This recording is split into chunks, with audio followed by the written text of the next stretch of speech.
வணக்கம். கடந்த சில நாட்களாக எடப்பாடி பழனிசாமி மற்றும் செங்கோட்டையனுக்கு இடையே தொடர்ந்து பார்த்தோமேனால் மன வருத்தம் இருந்து வரக்கூடிய நிலையில் செங்கோட்டையன் அவர்கள் தொடர்ந்து எடப்பாடி பழனிசாமி அவர்கள் நடத்தக்கூடிய அதிமுக எம்எல்ஏக்கள் கூட்டத்தில் பங்கேற்காமல் தவிர்த்து வந்தார். அதே போன்று கடந்த மார்ச் 8ஆம் தேதி நடைபெற்ற பெண்கள் தின கொண்டாட்டத்திலுமே கூட ராயப்பேட்டையில் இருக்கக்கூடிய எம்ஜிஆர் மாளிகையில் நடைபெற்ற கட்சி அலுவலகத்தில் நடைபெற்ற விழாவிலும் அவர் பங்கேற்கவில்லை. இந்த நிலையில் தற்பொழுது பேரவையில் பேச செங்கோட்டையனுக்கு வாய்ப்பு கேட்டிருக்கிறார் எடப்பாடி பழனிசாமி அவர்கள்.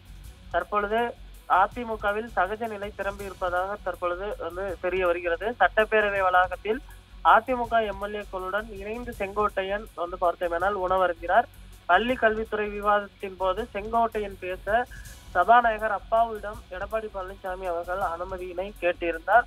கடந்த சில நாட்களாகவே தனியாகவே பேரவைக்கு தனியாக சென்ற செங்கோட்டையன் அதிமுக எம்எல்ஏக்களுடன் சகஜமாக பேசி தற்பொழுது சகஜ நிலைக்கு திரும்பியிருக்கிறார். இதனால் உட்கட்சி பூசலானது முடிவுக்கு வந்திருப்பதாகவே பார்க்கப்படுகிறது. ஆனாலுமே கூட இன்று காலை நடைபெற்ற அஇஅதிமுக எம்எல்ஏக்கள் கூட்டத்தில் அவர் பங்கேற்காமல் தவிர்த்து விட்டார். இது எதேச்சியானதா அல்லது திட்டமிட்டதா என்பது தெரியவில்லை.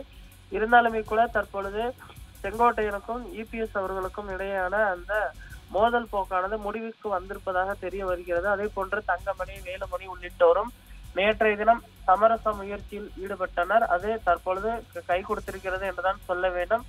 அடுத்து வரக்கூடிய ஒரு சில தினங்களில் பார்த்தோமேனால் அஇஅதிமுக மாவட்ட செயலாளர் கூட்டம் நடைபெற இருக்கிறது. இதில் செங்கோட்டையன் அவர்களும் பங்கேற்பார் என்றும் எதிர்பார்க்கப்பட இருப்பது குறிப்பிடத்தக்கது. அதே போன்று கடந்த சில நாட்களுக்கு முன்பு பிரதமர் நரேந்திர மோடி அவர்களை புகழ்ந்து பேசியிருந்ததும் சர்ச்சைகளை ஏற்படுத்தியிருந்த நிலையில் தற்பொழுது இபிஎஸ் செங்கோட்டையன் இடையான அந்த லடை முடிவுக்கு வந்திருக்கிறது.